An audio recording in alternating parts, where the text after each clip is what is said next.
a great day to be alive in the Blue Ridge Mountains. All right, so... Oh, no.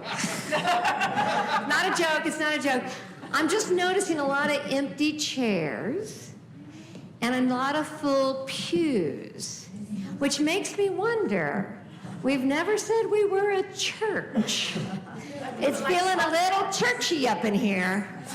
And next week I may have to stand up there on the stage and start preaching at you if you keep sitting in the, I know. I'm just warning you. Anyway, glad you all are here. And today we are awaking to hope. Now sometimes we use the word hope as a synonym for wish or for optimism. But that's not quite it. Optimism is the attitude of always looking on the bright side of things. That's right, cue the song. Always look on the bright side of life. Thank you. All right, so optimism is a positive, teachable skill, but not quite the same as hope. Charles Snyder, who's the father of the hope theory, says hope is not just wishing. Hope is an emotion that occurs when you focus on a positive outcome and then follow through with an action plan. Okay, but I would say that hope is a bit deeper than even that. Not just an emotion or an action plan, it's really an orientation toward the future, an orientation toward the present. Some of the great activists of the last century have spoken about hope. Martin Luther King Jr. said, "We must accept finite disappointments, but never lose infinite hope." Desmond Tutu, Archbishop in South Africa, said, "Hope is being able to see that there is light in spite of all the darkness." And my favorite comes from Václav Havel, who said, "Hope is not the conviction that something will turn out well, but the certainty that something makes sense, regardless of how it turns out." Let me say that again. Hope is not the conviction that something will turn out well, but the certainty that something makes sense regardless of how it turns out. Well, I don't know if our next hour will turn out well, though I'm optimistic about that. But I believe that being together for encouragement and faith makes sense regardless of how it turns out. So let us awake to hope. Let's stand up and sing.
Oh, yeah. Are you awake, Jubilee? You sound it. Good morning. Our brother Yonah is still in Lebanon, so we continue to send him and all those who are traveling with him our love. What do you hope for? What do you hope for? And where do you send it? What do you hope for others? What do you hope for others for whom there are no names? Let us take a moment to reflect on that. I invite you, as we turn to face the east, breathe. Spirits and winds of the east, our hopes rise for you, for all those who are awakening now and awakening within us. However we embody the east, we cover you in hope, and we receive yours. Breathe deeply. Quarter turn to the west. Quarter turn to the right, and we face the west. South.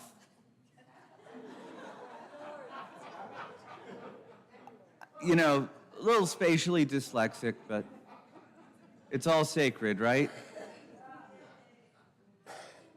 Breathe. What do you hope for? Spirits and waters of the south, rise within us, and all that we consume, all of our food, all of our water, and all that we give, and all of the abundance that we offer, and all of the abundance that we send out. Let our hope be for a relationship, all those in the South who need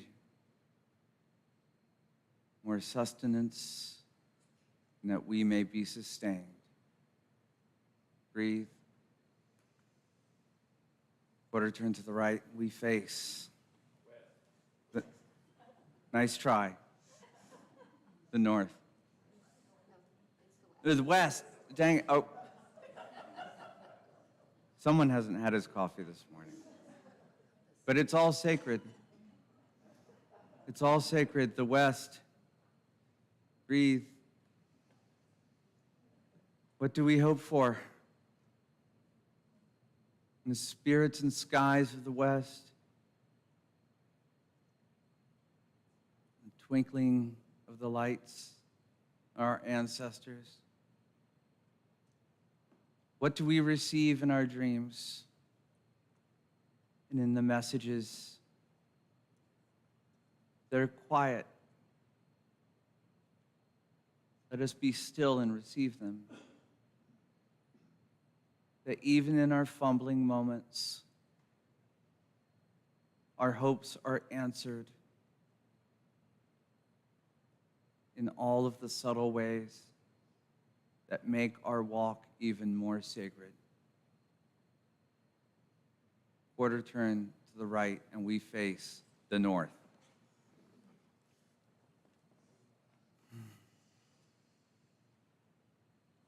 Spirits, winds, and mysteries of the north.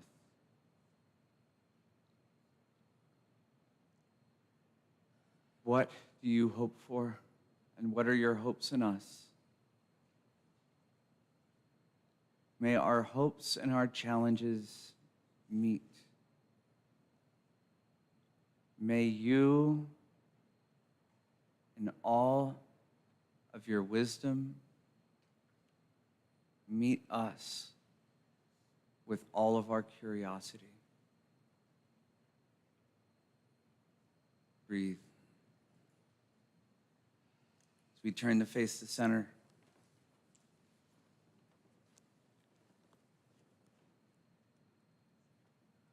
to all that we call the above, Father Sky, all that is below, Mother Earth, and all that is within. You, all that we call you, the name that you have called yourself, that single point of light direction. What do you hope for? And what do you hope for your neighbor? The unnamed person, the person across the planet, the animals, the creatures. Hold them in this next inhale. Exhale. Oh, yeah.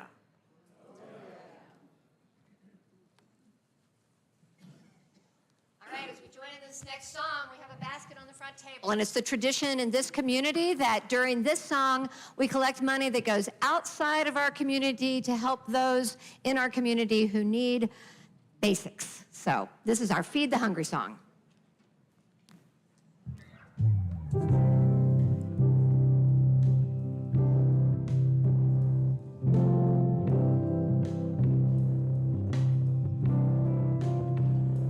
Get ready, my soul. I'm diving in. Get ready, my soul. I'm diving in to the deepest kind of love, to the sweetest kind of life. Get ready, my soul.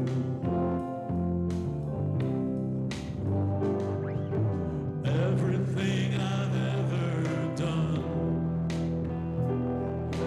everything I've ever seen,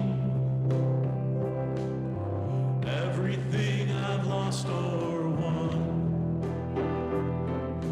everything I've ever dreamed has brought me here to the present moment, here to a new beginning, here, and I'm seeing life so clearly now. Get ready, my soul. I'm diving in. Get ready, my soul. I'm diving in to the deepest kind of love, to the sweetest kind of life. Get ready, my soul. Get ready, my soul. I'm diving in. Get ready, my soul. I'm diving in to the deepest kind of love, to the sweetest kind of life. Get ready, my soul.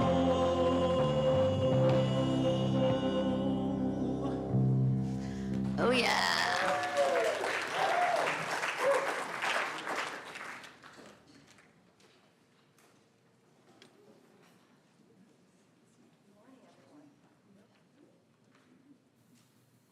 Good morning, everyone. sometimes you got to do everything twice. And I don't know about you all, but there's some kind of race going on, like 5K or something, and a whole bunch of streets were blocked off. And I did not have fun getting here because my GPS kept sending me weird directions. So I ended up on these little streets going around in circles. Anyway, today is time for the JIA announcements, Jubilee in Action. So I'd like to invite the people up here that are going to make announcements now.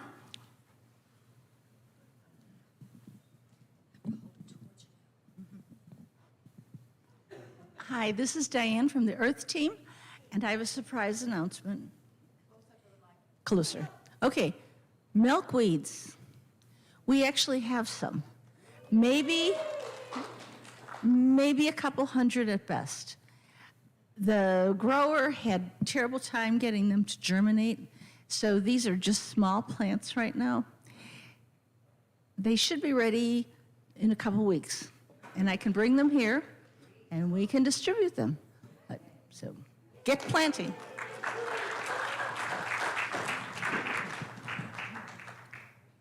Hi, I'm Beth, the badge lady. I've been making name tags in case you missed this last week. And if you would like a pretty new badge, find me at the hospitality room after service. I have several finished, so I'd like to see the people so I can hand them off. Thank you.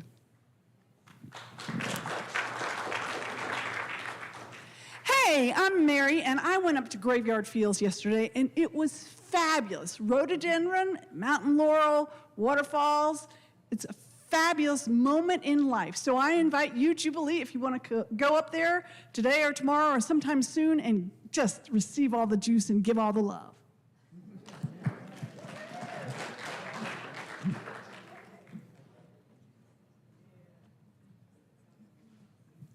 I'm Susie from Community Life. No, a lot of people do think I'm Susie, but I'm not Susie. Oh, don't worry about that. This is a Community Life announcement from Susie Davis, who is recovering from her surgery very well. We've texted today. She's feeling a little better, and she's got a lot of little love messages from folks.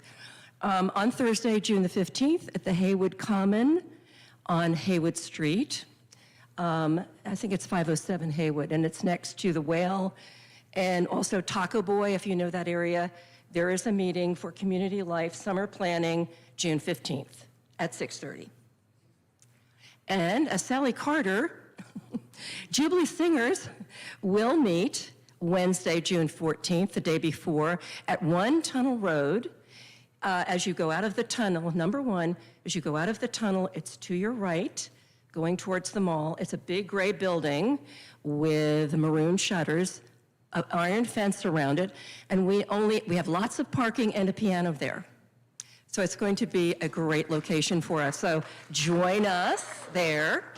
I mean, if you haven't been with the Singers, come and join us. What time? It's at 6, sorry. 6 o'clock.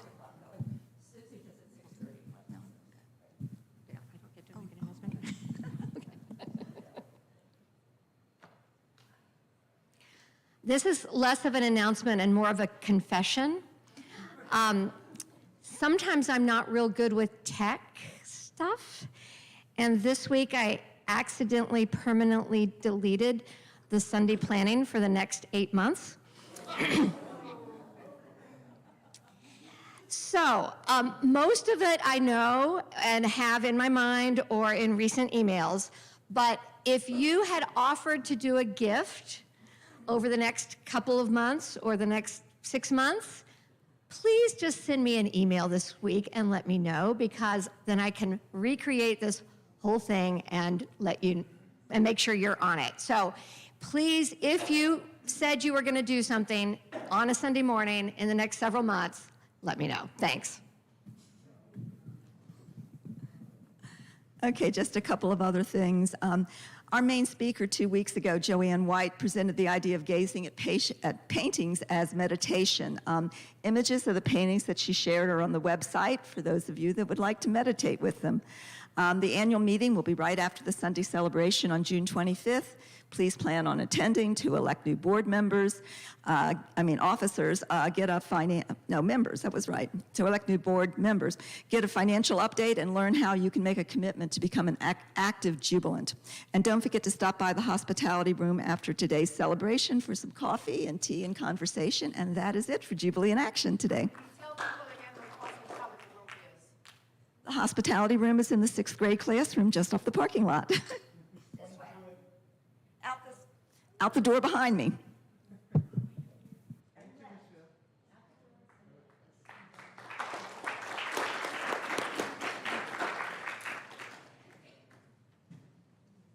It's taken. Okay.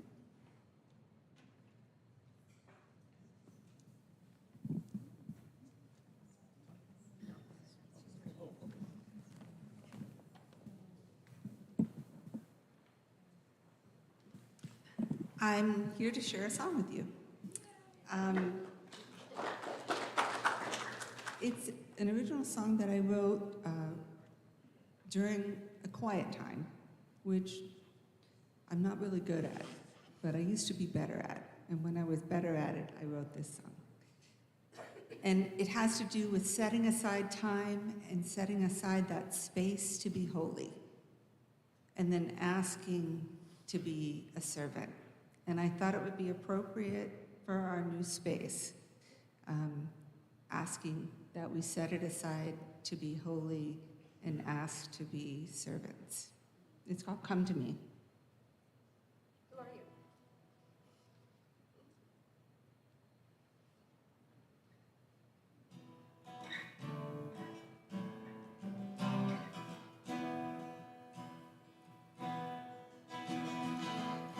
I set aside this place for you. I set aside this space for you. I set aside this place for you to be holy. To be holy. I set aside this place for you. I set aside this space for you. I set aside this place for you far away from the cares of the day. And I am listening, and I am waiting.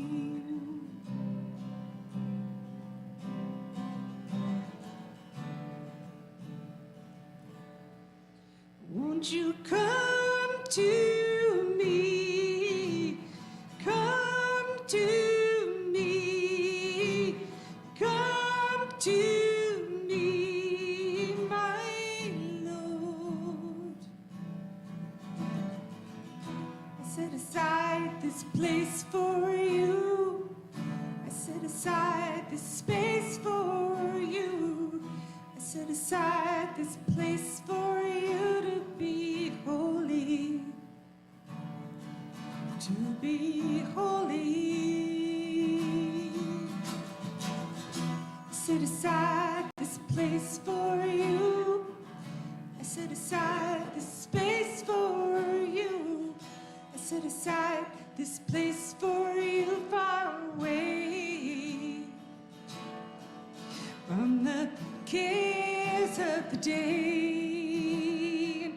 I am listening, and I am waiting.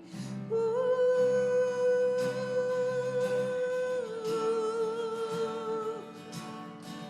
Won't you come to me? Come to me. Come to me, my Lord. And let me be your servant, and let me love you, and let me be your servant, and let me love you, and let me be your servant, and let me love you, and let me be your servant, and let me love you.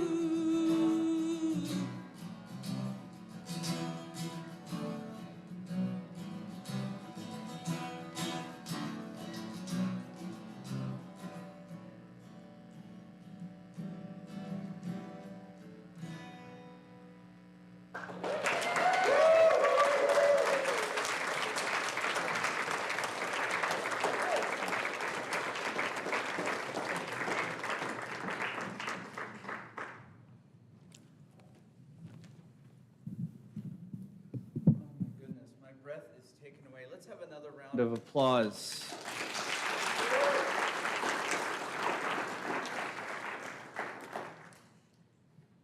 Set aside this space for us to be holy. That's what prayer is. Okay. How's that? Is that better? Okay. I will also project. We set aside this time for us also to be holy, so that we may pray. I invite you to ring and sing your bowls and bells, and also, just outside those doors, we have communion and prayer partners. I invite you to take communion and pray if you're online. You may enter your prayers into the chat or send a prayer to prayers@jubileecommunity.org. Let's set aside some time. Pray.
Let us activate our hope with service.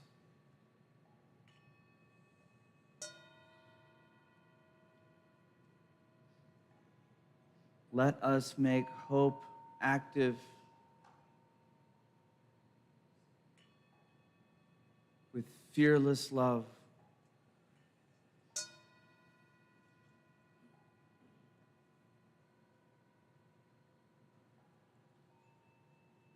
Let us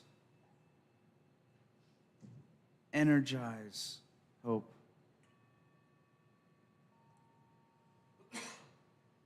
By going to places we've never gone before in our mind and body.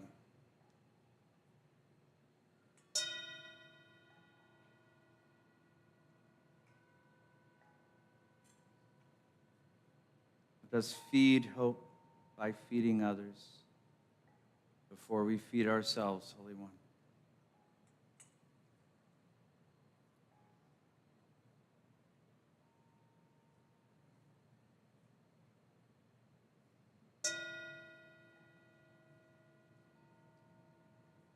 Receive these prayers. Something more than hope. That is life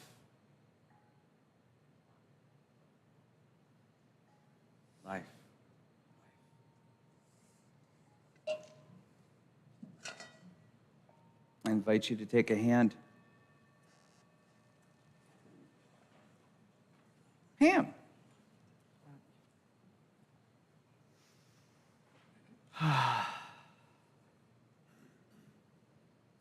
It's true, I'm absolutely directionally challenged, as evidenced earlier.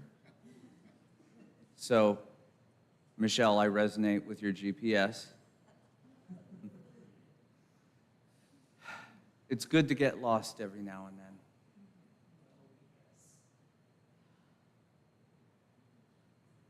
I have been lost in the woods several times before. And there have been times where that feeling of, I wouldn't say panic, but whoops begins to set in. I hope I make it back before dark. It's dark. I hope I make it back before hungry things come out. But then there's a different kind of feeling that begins to set in. I hope I learn from this. Not to be afraid of the dark. Hope is a really, really powerful thing, y'all. And we feel it. It begins as a thing that, well, I hope I make it out of this alive, to, I hope I really gained from this. I look at this community. Several months ago, we had no idea where we were going. Now look at where hope has got us. Aren't we gaining? Now see where hope gets us even further. Breathe deeply. Give those holy, hopeful hands a squeeze. Oh, yeah.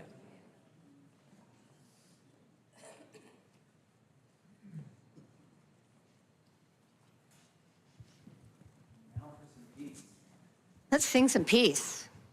All right, we're going to do this. Don't know bis pacem. If you've been here, we've been doing this for a few weeks. We sing it all the way through together once, and then I will guide this section, and there will be guides for these other sections, and we will go through one more time. So all together once, and then in parts once.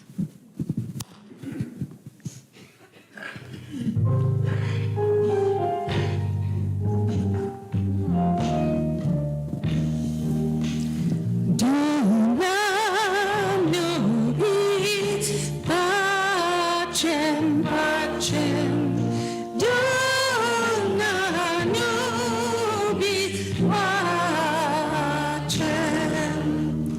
dona nobis pacem, dona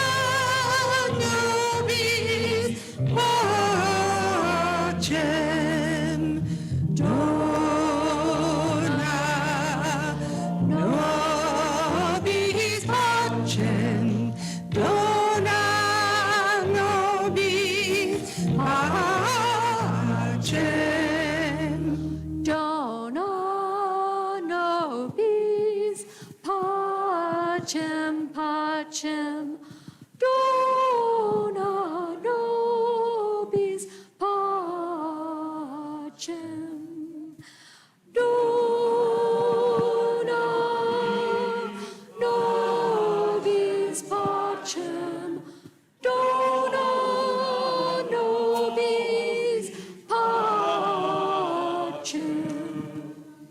Dona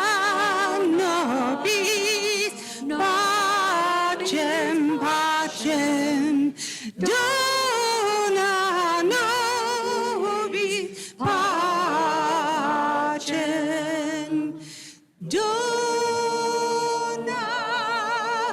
nobis pacem, dona nobis pacem.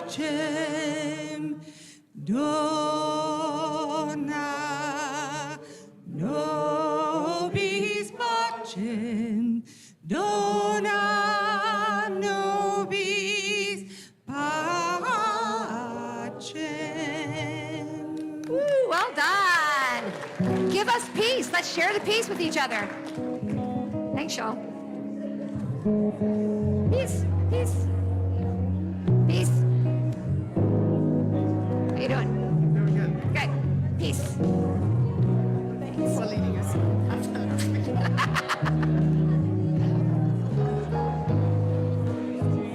Peace. Good morning. Peace to you. Hi. Peace. Thank you. Peace, peace, peace, peace. Peace, peace, peace to you. Hi, good morning. Good to see you. Peace. Good morning. Peace to you. Hi, peace. I'm Laura. I'm Devin. Good to see you. Yeah. Yeah.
Such a friendly bunch.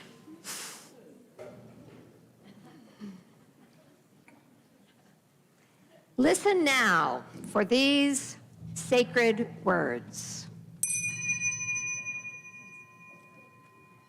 A poem by Edwina Gately.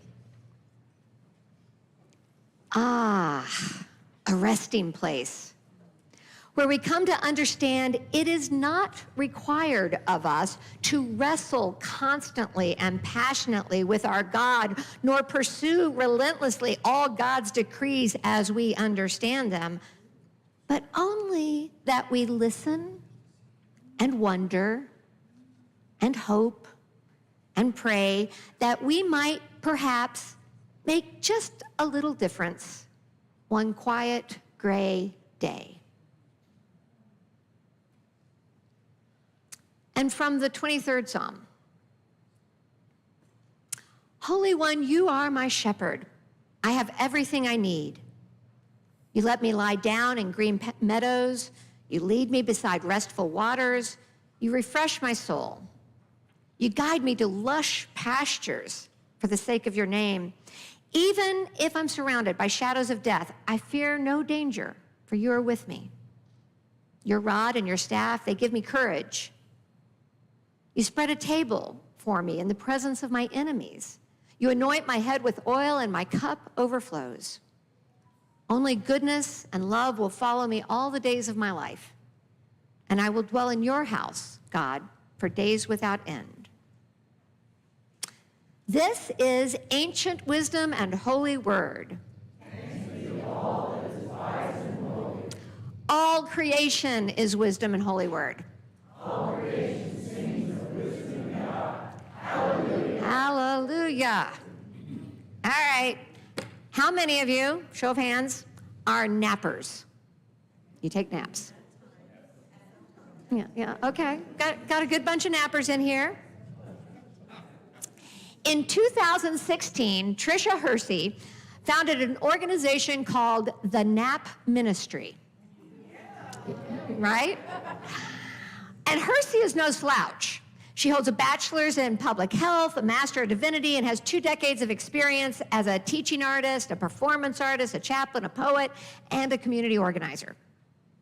She founded the Nap Ministry to examine and experience the liberating power of rest, especially for Black and queer women, of which she is both. I am not a napper. I just can't do it. But I am a rester. I embrace and enjoy frequent periods of rest, just sitting in the grass, staring at the trees, listening to the birds, petting my dog. And I fully support a ministry that encourages the power of naps. Because it's been a real spiritual journey for me to be okay with just resting. The need for rest might be why the 23rd Psalm remains so popular. You let me lie down in green meadows. You lead me beside restful waters. You refresh my soul.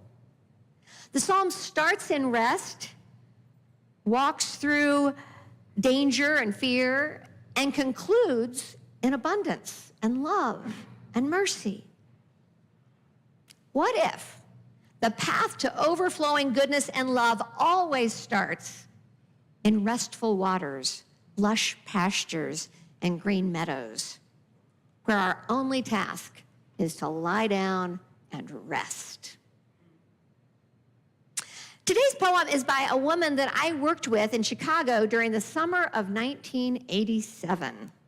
I had completed my first year of seminary and was spending the summer in a program called Women, Ministry, and the City. The course was designed and led by some of the leading feminist theologians of that time, and it was for women studying for ministry. The faculty were all women, and each student had a summer work placement in a ministry for and by women. I worked in Genesis House, a home in the Wrigleyville community started by Edwina Gately, the poet. Our ministry was with women in prostitution. Notice, I did not say prostitutes. In the 36 years since that summer, I think we've all become a lot more conscious about the way we name ourselves and each other. But at the time, that attention to words was a radical reframing for me. These were women. They were working in the field of prostitution. Their work did not name them or define them. It was not who they were. It was just what they did. So I learned a lot about people in sex work that summer at our safe house and in the local court systems where I was doing safe sex education. Remember, this was still early in the AIDS crisis. And all of us in the summer study program worked with women in difficult circumstances. Unhoused women, women experiencing domestic violence, women recovering from rape. The founders and leaders of each of these organizations were activists by nature. They saw a need in the community and they worked to create a solution. So Edwina, who was the founder, bless you, of Genesis House where I worked, persistently advocated for women on the streets. She passionately spoke out at city council meetings, in the newspapers, at churches, at police stations. And she compassionately met with these women who came through the doors of Genesis House. Some stayed for a few weeks. Some simply rested for an afternoon or attended a support meeting. But knowing that this is who Edwina is, this advocate and activist, I invite you to listen to her poem again. Ah, a resting place where we come to understand it is not required of us to wrestle constantly and passionately with our God, nor pursue relentlessly all God's decrees as we understand them, but only that we listen and wonder and hope and pray that we might perhaps make just a little difference one quiet gray day. Breathe. So something else to know about Edwina is that she had founded a different international organization before she founded Genesis House. And when she let go of leadership of that first organization, she went to live alone in a trailer in rural Illinois for 9 months. There she rested and prayed, waiting for the revealing of what would be next. And from that place of quiet, she heard the call to just go and walk the streets of Chicago and get to know the women there. So she did that for a year. And then she started Genesis House. To hear her calling, she needed a profound retreat from the world. So from Edwina, I learned about activism on the streets with women working and living in soul-crushing realities. And from her, I learned about the balance of rest and quiet. So the motto of Hersey's, the NAP ministry, is rest is resistance. Rest is resistance. Just let that kind of soak in for a second. Rest allows us to resist a culture that tells us our worth comes from what we do, how productive we are, what we achieve, all of those things. And even if you are retired, these cultural imperatives have a way of just sinking deep into our souls.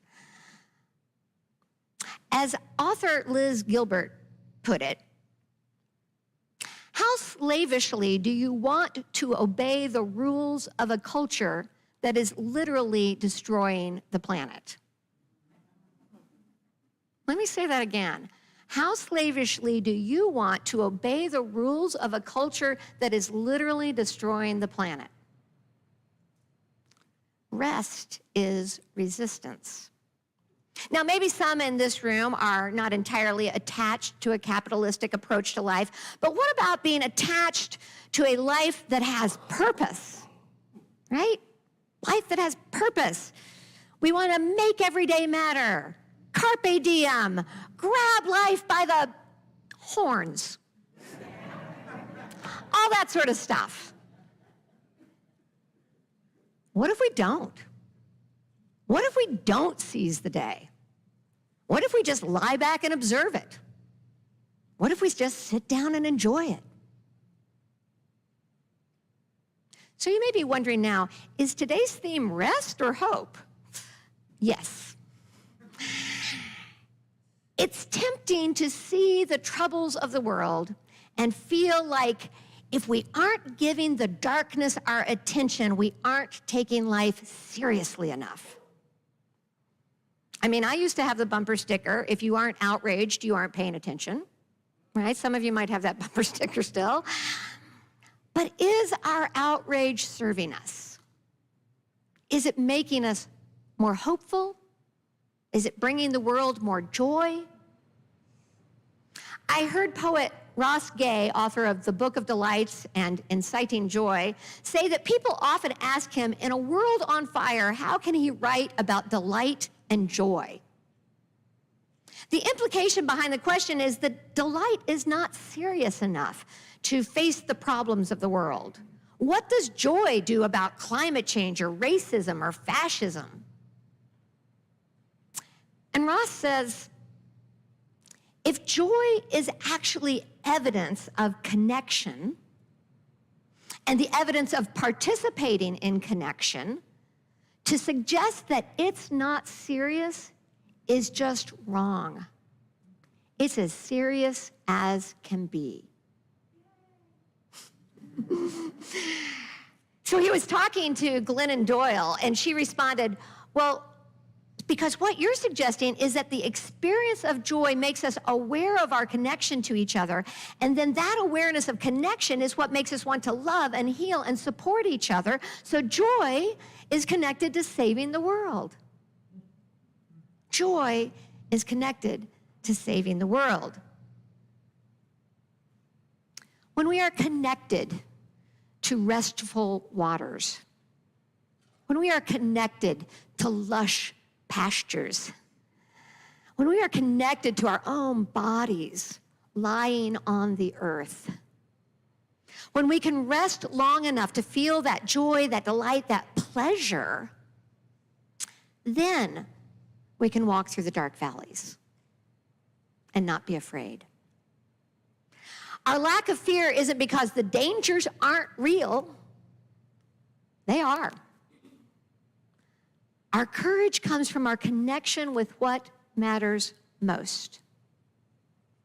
And this awareness breeds hope.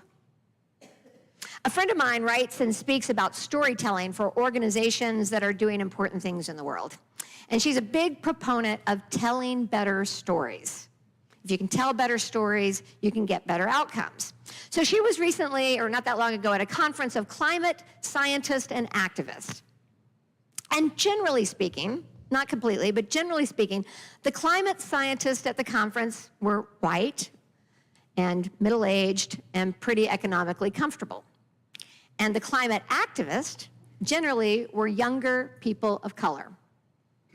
What she noticed was an almost pathological need among the white scientists to reject telling hopeful stories about the climate, as if doing so would lull everyone into a stupor.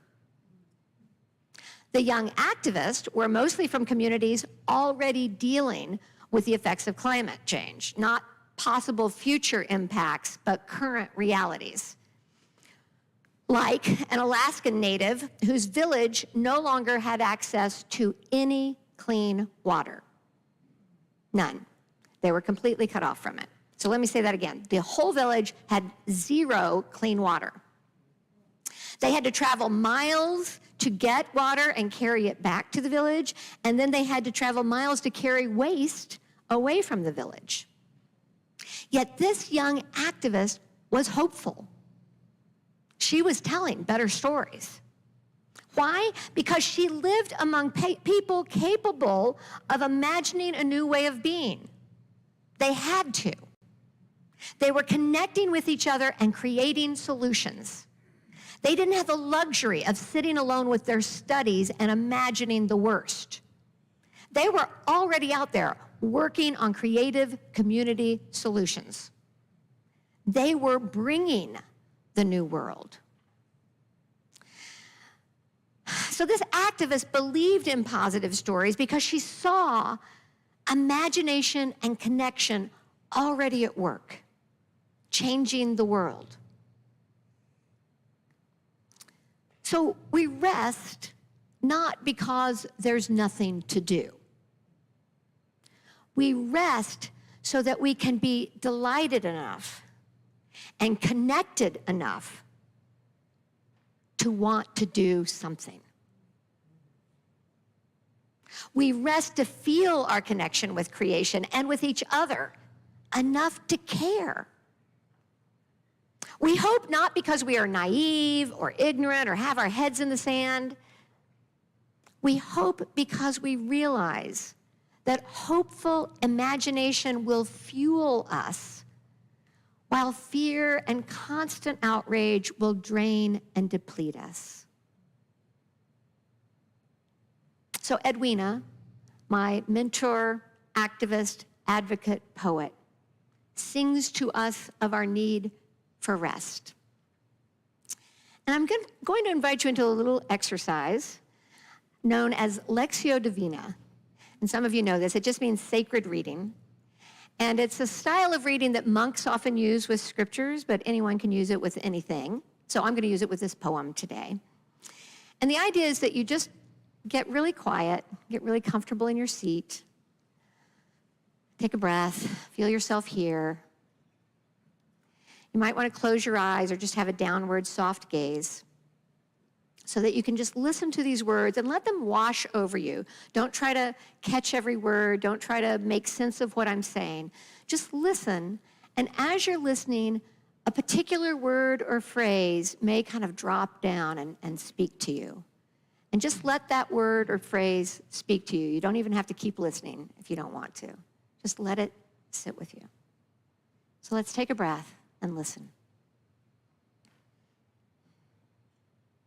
Ah, a resting place where we come to understand it is not required of us to wrestle constantly and passionately with our God, nor pursue relentlessly all God's decrees as we understand them, but only that we listen and wonder and hope and pray that we might, perhaps, make just a little difference one quiet, gray day. Breathe.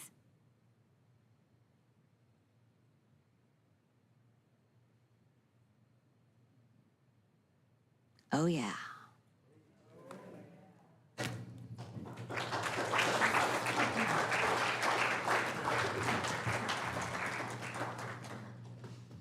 It's time to get our bowls going around for the support of this community, and we'll have a little music.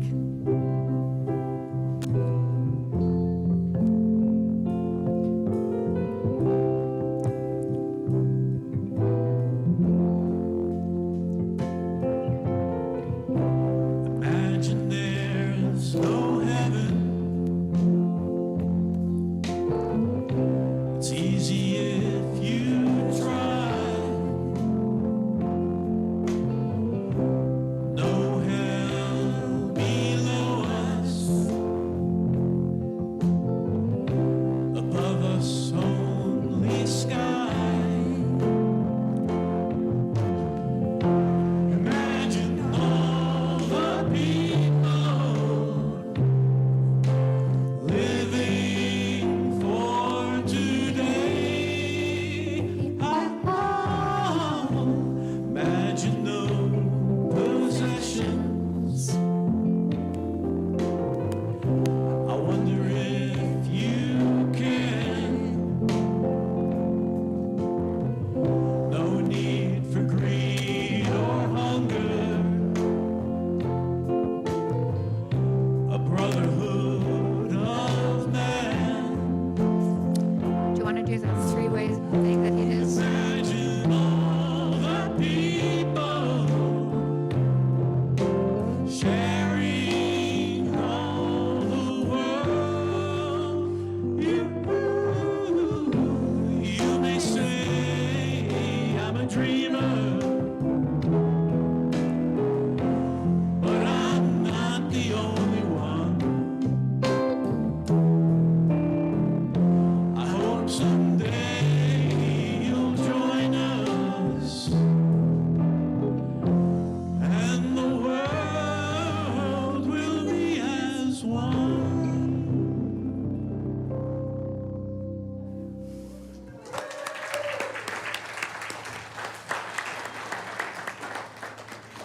I just want to give a little shout out to Ryan Crabtree, who is our band leader back there on bass. So I pick some of the music each week, but these things that the band does, he always picks those. And it's just amazing to me. Like, that was the perfect song for the end of this message. And who knew? We didn't talk to each other about that. Okay, let's stand. And I want you all to go out to have a restful week and a hopeful heart. Let's sing.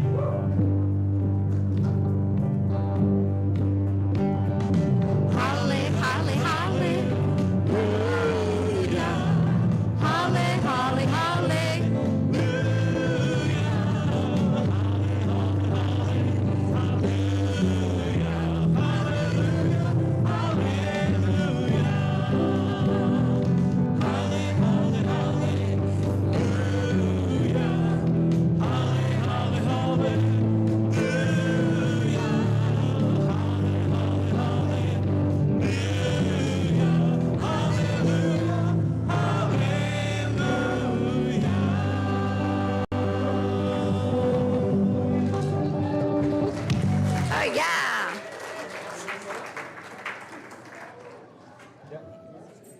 coffee next door for anyone who wants some.